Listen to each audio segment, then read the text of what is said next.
Hello and welcome to a Jinx guide. In today's video, I'm going to be showing you everything you need to know in order to master Jinx and how to play her at a challenger level. Some of the strengths of this comp include the following.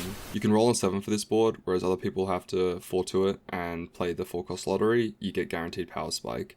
You can play for first in most lobbies, as if you 3-star everything and get all the preservers online, you can definitely go first. The units are relatively uncontested, unless someone is playing the exact same comp as you. Most people don't really tech in your units too much, and you aren't really reliant on hitting anyone except for Wukong and Jinx. This comp does have a few weaknesses. If you don't have good econ and you have to roll on 4-1, then sometimes you can bleed out a little bit during the early game.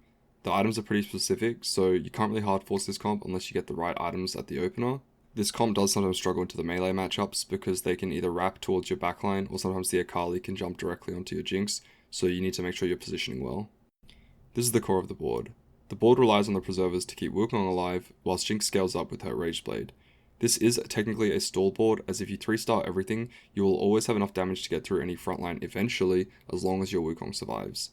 You need to make sure that you have at least 1 Gargoyles for Wukong, ideally you have 2. Same goes for Jinx, her items are quite specific. You need to make sure you have at least 1 Rage Blade, and then the other 2 items are a little bit more flexible, mainly just focusing on anything that's AD related. Runes is also really good just in case Jinx gets stuck on frontline, as the extra bolts do a lot of damage to the side units, as she has very high base AD, as well as the fact that she'll be getting more from Hunter trait.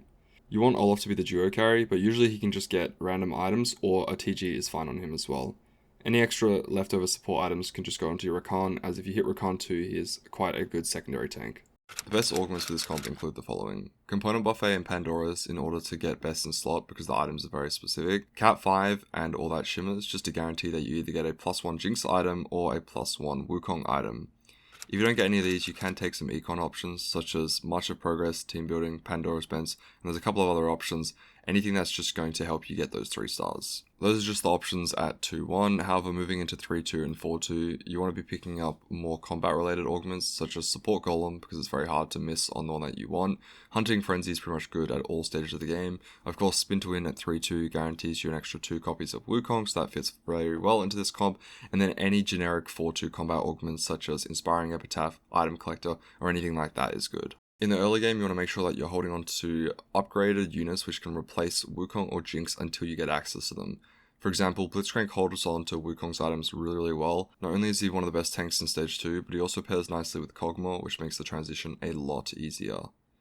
If you don't have access to a Jinx in the early game, you just want to make sure that you're upgrading any backline unit that can hold on to Rage Blade. Usually this is just going to be any of the Hunters or Multi-Strikers, but if you're not playing around Runins, you can also tech in Cassiopeia, who technically is an AP unit, however she holds on to Rage Blade really well because she doesn't cast. Your main focus on the early game is positioning on weak side so that you can kill as many units as possible, because unless you high roll your opener, most of the time you're not going to be super strong in the early game. In the mid game, you want to obviously hold on to Jinx and Wukong and then slowly start to transition your board. You also want to make sure that you're holding on to Kog'Maw and Twitch so that you can play 4 Hunter on level 7.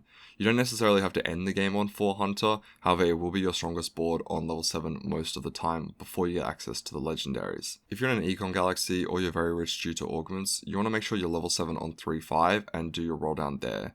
This is because level 7 is the best chance of getting your 3 costs, which are going to be the major spike to your board. You also don't want to be rolling too much on level 6 in this board, because you need to get access to a lot of the 4 costs, so saving up your money for a level 7 all-in makes sense. If you're not rich, then you are going to just have to sack most of stage 3, and then do your all-in at 4-1.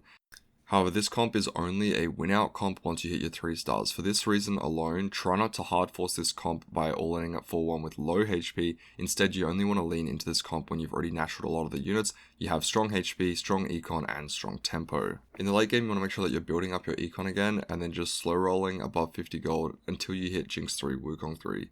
You can dig a little bit below 50 gold if you need to roll for combat charms.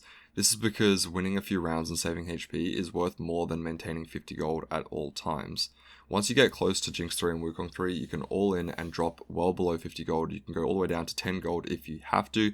This is because hitting the 3 stars on curve is very, very important.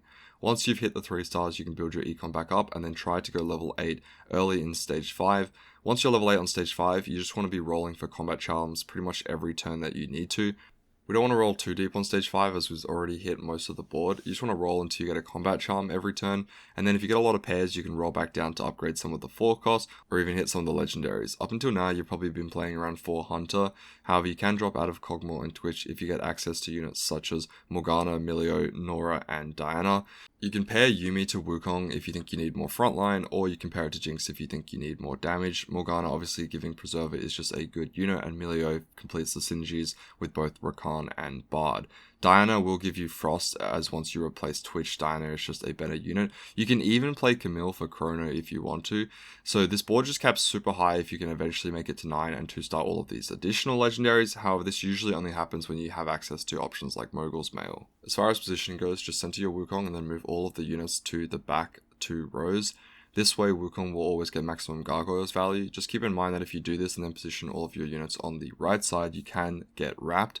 So as a default, just move Jinx to the back left side and you should be okay. That being said, as you get later into the game, you want to be scouting around to see if the enemy units are clumped.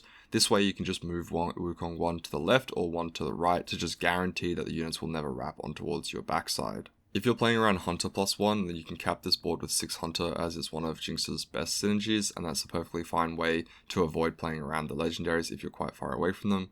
If you're contested on this comp and the other person has a lot of copies of Jinx, instead you can play a variation where you drop the Hunters and play around Cassio Karma.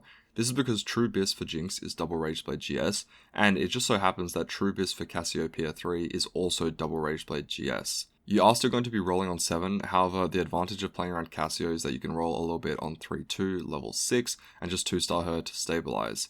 Alternatively, if you're high rolling, have lots of money but don't seem to be finding any of the units, but you've already made double Rageblade, then just level to 8 on 4-2 and roll down for the Callista board. This is because Callista holds double Rageblade the best out of all the 4 costs.